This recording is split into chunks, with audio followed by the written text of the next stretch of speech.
For years, my new life was a quiet routine. From the private observatory, my reward for the choices I made, I watched over Venus. My job was simple. Observe, record, repeat. Every day. The same violent spectacle played out on my screens.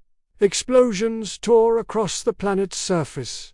A constant, fiery storm.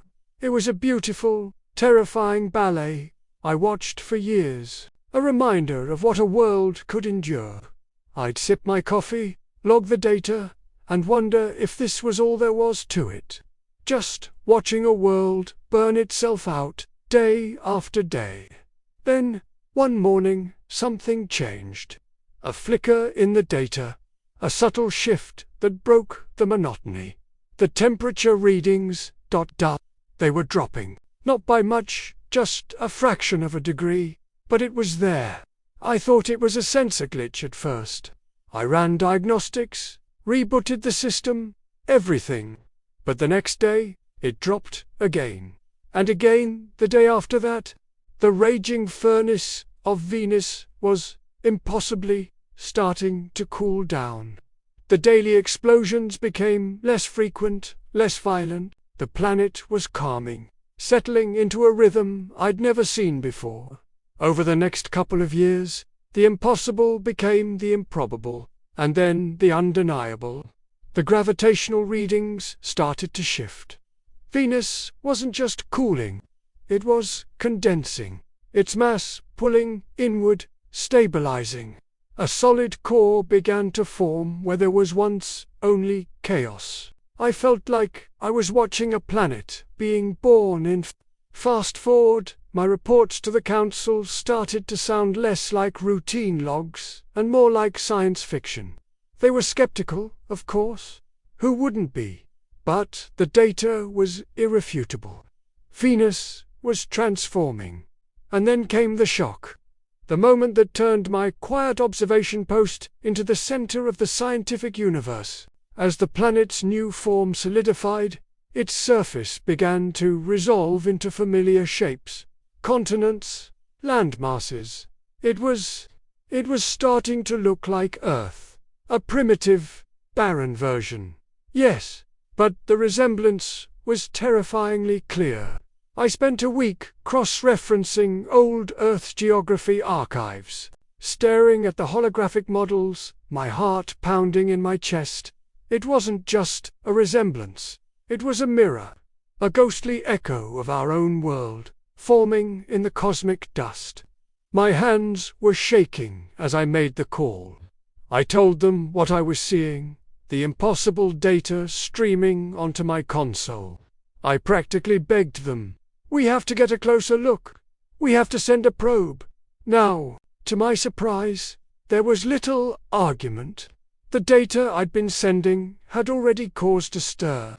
They fast-tracked a new deep space probe, the Mesosera 7, equipped with the most advanced atmospheric and geological sensors we had.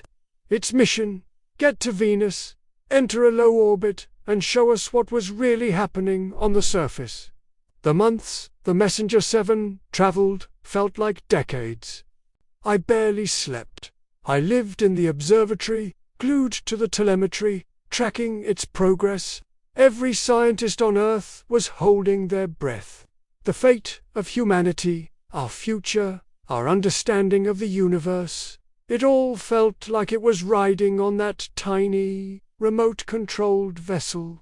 When the signal finally confirmed it had entered Venusian orbit, a cheer erupted through the comms channel that I'm pretty sure they could hear back on Earth without a radio. The first images started to trickle in. They were grainy, obscured by the nascent atmosphere, but they were enough. When the full data packet finally arrived, it took our supercomputers days to process it. I compiled the highlights into a presentation, a short visual summary for the lead scientists. We gathered in the main briefing room, the air thick with anticipation. I initiated the sequence. The first image loaded onto the main screen. A collective gasp filled the room. No one moved. No one spoke. Mouths hung open, eyes wide with disbelief. It was Venus, but it wasn't the Venus anyone had ever known. We were looking at vast, deep blue expanses. Oceans, real, liquid water oceans, were forming on the surface. The probe's spectrographs confirmed it. H2O. We saw swirling white patterns in the upper atmosphere. Clouds. A weather system was developing. And then came the data point that shattered every law of planetary science we thought we knew. The land masses weren't just barren rock. The biosensors were picking up faint but distinct signatures of chlorophyll. Plants, impossible. Miraculous. Green life was beginning to grow on Venus. The presentation ended, but nobody moved. Silence. Just the soft hum of the environmental controls. Venus was becoming Earth. A second Earth. The implications were staggering. For our overpopulated, resource-drained homeworld, this was more than a discovery. It was a lifeline, a chance to start over, to expand, to survive. But it was also terrifying. How was this possible? What force could terraform a planet with such impossible speed and precision? Was it a natural phenomenon we never knew existed, or was it something else entirely? The questions hung in the air, heavy and unanswered. We had spent so long looking to the distant stars for a new home, for answers, and all this time, the answer was right here, our closest neighbor, hiding behind a veil of fire. This discovery didn't just change our future, it changed our past. It changed everything. So, what's next? Where do we go from here? We stand at a crossroads in history, looking at a miracle that could save us, or a mystery that could be our undoing. The choice, once again, is ours to make. What would you do? Thank you for watching. Don't forget to like, subscribe, and hit the bell to follow us on this incredible journey.